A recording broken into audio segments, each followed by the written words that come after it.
في القلب مشاعر أخفيها قد أشرقت الشمس عليها عن خطط لم أعبأ فيها ستكون بأيامي فرقا بسم الله الرحمن الرحيم. الحمد لله رب العالمين، وصلى الله وسلم وبارك على عبده ورسوله نبينا محمد وعلى آله وصحبه ajma'in. Amma ba'd. Assalamualaikum warahmatullahi wabarakatuh mga kapatid. Ito po ang ating pang-10 video. At alhamdulillah, yung mga nakapanood na mga videos natin mula sa una hanggang sa pang-siyam ay mashallah, maintindihan nyo itong pang-10 video na ito. At yung mga hindi pa nakapanood ng mga video na yon ay balikan nyo muna yon. Marami kayong kaalaman na makukuha doon sa kanyo panoorin itong pang-10 video na ito. Alhamdulillah, ang pang-10 video na ito, ang ating pong paksa dito ay tungkol po sa pagsubok. Ano ang ibig sabihin ng paksa na ito na pagsubok? Ang ibig sabihin nito, ang isang bagong yakap sa Islam, susubukan ka ng Allah sa iyong paniniwala kung tunay ka bang nagbalik Islam. Bibigyan ka ng pagsubok sa iyong pamilya, aawayin ka ng pamilya mo, sa iyong asawa, sa iyong mga anak, sa iyong trabaho, sa iyong negosyo, sa mga bagay na konektado sa iyo. Bibigyan ka ng Allah ng pagsubok para patunayan mo o kumbaga para makumpirma ng Allah na ikaw ba talaga ay tunay na nagbalik Islam. At ikaw ba talaga ay tunay na karapat-dapat na papasukin ng Allah sa kanyang paraiso. Sinabi ng Allah sa Quran sa Suratul Ankabut, Bismillahirrahmanirrahim, Alif Lam Mim. Ahasiban nasu ay yutraku ay yaqulu amanna wa hum la yuftanun. Sinabi ng Allah, inaakala ba ng mga tao na sila ay kumbaga pagkatapos nilang magsabi na kami ay naniwala na hindi sila susubukan?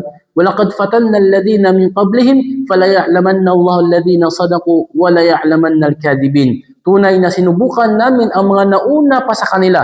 Kumbaga yung mga naunang mga nagmuslim sa unang panahon pa ng mga propeta dati, sinubukan din sila ng Allah. Upang malaman ng Allah kung sino yung nagsasabi ng katotohanan at sino yung nagsasabi ng kasinungalingan. Kaya mga kapatid, kung ano man yung dumating sa iyo ngayon bilang isang bagong yakap sa Islam, pagtiisan mo lang yan kasi hindi ka nag-iisa. Marami tayo na mga nagbalik Islam na sinubukan ng Allah. At alhamdulillah, yung mga nakapasa sa pagsubok, alhamdulillah hanggang ngayon Muslim pa rin sila. At talagang damang-dama nila ang tamis ng pananampalataya dahil sa pagsubok na kanilang nalampasan. At alam niyo ba na ang pagsubok na dumating sa iyo, yun ay palatandaan na mahal ka ng Allah. Ito yung isa sa mga kagandahan ng turo ng Islam, na yung pagsubok na dumating sa buhay mo, palatandaan yun na mahal ka ng Allah. Allahu Akbar. Sinabi ni Propeta Muhammad SAW, Idha ahabballahu qawman ibtalahum. Kapag ka minahal ng Allah ang isang tao, ay susubukan niya ito. Faman radiya falahu rida, wa man sakhita falahu sakhat. Kaya kung sino man ang tanggapin niya ang pagsubok, tatanggapin din siya ng Allah. Sino man ang matuwa sa pagsubok, matutuwa din sa kanyang Allah. At sino man ang mainis sa pagsubok, maiinis din sa kanyang Allah. Allahu Akbar. Doon lang mga kapatid. Kumbaga, dapat maging masaya ka na sinubukan ka ng Allah. Bakit? Dahil napansin ka niya. Sa dinami-dami ng mga tao sa buong mundo, pinansin ka ng Allah. Binigyan ka ng pagsubok dahil palatandaan niyo na mahal ka niya. Kabilang din sa kagandahan ng Islam mga kapatid, na ang mga pagsubok na dumarating sa buhay natin, ito ay nagbubura ng ating mga kasalanan. May mga kasalanan ka nagagawa na maaring hindi pinatawad ng Allah, o di kaya maaring hindi ka nakapaghingi ng kapatawaran nito sa Allah. Mahal ka ng Allah, gusto niyang burahin yung mga kasalanan na yon. Kaya ang ginawa niya, sinubukan niya, binigyan ka niya ng problema, at sa iyong pagtitiis sa problema na yon, binuburan ng Allah ang iyong mga kasalanan. Allahu Akbar. Ganon din, ang pagsubok ay tinataas ang antas mo sa paraiso. May hadith mga kapatid na nabanggit doon sa malapit ng kahulugan na ang ating mga mabubuting gawa, ang ating pagdarasal, ang ating sala, ang ating pag-aayuno sa Ramadan, ang ating pagbibigay ng sadaka o kawang gawa, minsan hindi yun yung makapagpapasok sa atin sa paraiso. Kumbaga, kulang na kulang. Yung gantimpala sa mga pagsamba na yun, kulang na kulang. Pero gusto ng Allah na ipasok ka sa paraiso. Ano ang gagawin ng Allah? Bibigyan ka niya ng pagsubok. Kapag ka nakapasa ka, ayun, tagumpay ka. Ipapasok ka ng Allah doon sa paraiso. Ganun kaganda ang Islam, mga kapatid. Kumbaga, gawin mo ang pagsubok sa iyo na biyaya. Hindi tulad ng iba, kapag binigyan sila ng pagsubok, nandun na yung depresyon, nandun na yung matinding kalungkutan, nandun na yung magliwaliw, mag-iinom na lang, kumbaga gagawa pa ng mas maraming kasalanan, sisirayan yung buhay niya, hanggang sa yung iba hantong sa kanilang, kumbaga magbibigti sila. A'udzu billahi min dzalik. Dahil sa depresyon na naging resulta ng pagsubok na dumating sa buhay nila. Sa atin sa Islam, tayong mga Muslim, meron tayong paniniwala na ang pagsubok ay biyaya. Kailangan mo lang magtiis. Kailangan mo lang magsabar.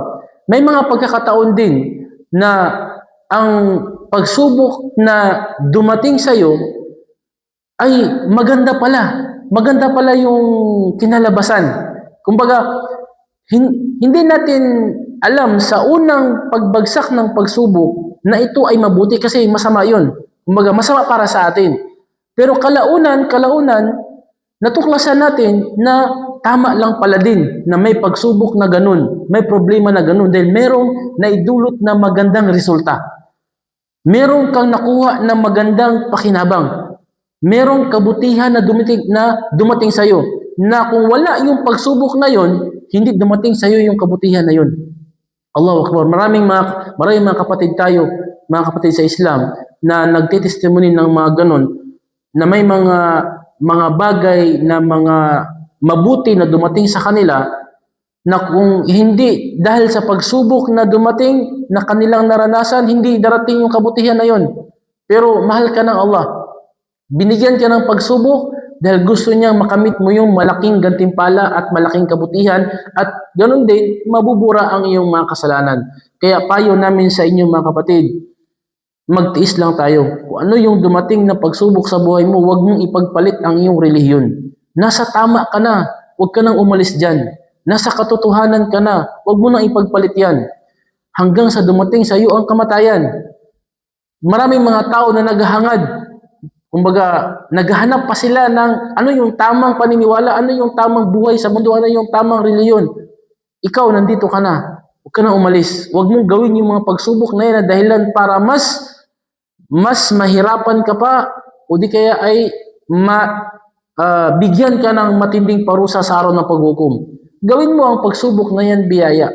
Magkakaroon ka ng magandang pamumuhay dito sa mundo at ganoon din sa kabilang buhay. Hanggang dito na lamang, naway napulutan nyo ng aral ang ating paksa na ito, at abangan nyo po ang sunod natin na mga video. Magtatalakay tayo ng mga maraming kaalaman sa Islam na makakatulong sa iyong pag-unlad bilang isang Muslim.